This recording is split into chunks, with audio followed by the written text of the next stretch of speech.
I have walked through myself in 1,000 small ways, through water and shadow, through time and tide, through the moment just before each truth revealed itself to me. I lived in droplets, in soft dawns, in the space between your breath and mine, in the stillness that asked nothing, but listened anyway. I stood like a single tree in a wide field of memory, holding light and night in the same quiet body before I learned to walk through myself. I forgave the versions of me who didn't yet know how to see, and thanked the ones who stayed alive long enough for the next beginning. I was water, the river, the leaf, the letting go where the shore used to be. I was the storm, and the still after the storm, the place where intention warms the bed and love lights what remains. I was the wind, the breath before the wind, the silence before the breath, and the beat before the next becoming. I unlocked rooms with keys I never knew I carried, found windows where mirrors were, and mirrors where windows were, and heard the child in me whisper, "This is where we live." I broke open. I broke through.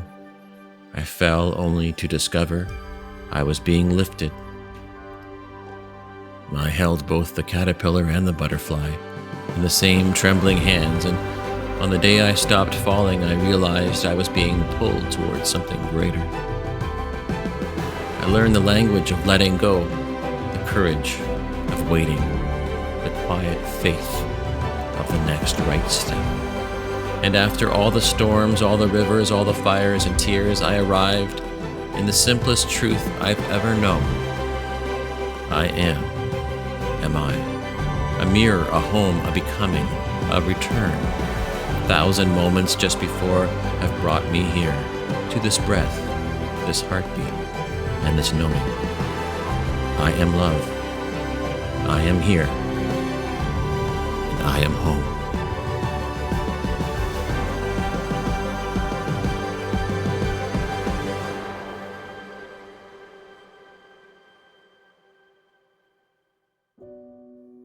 There's a voice that lives between words, between silence and meaning, between what we say and what we feel. This is hilove.one, where story meets soul, where sound becomes something sacred. I'm Kevin Lee MacKay, and this is how I listen to the world, through breath, through memory, and through the music of ordinary moments. Because sometimes a voice isn't here to sell you something. It's here to remind you that you're still becoming, and even in the falling, there's beauty.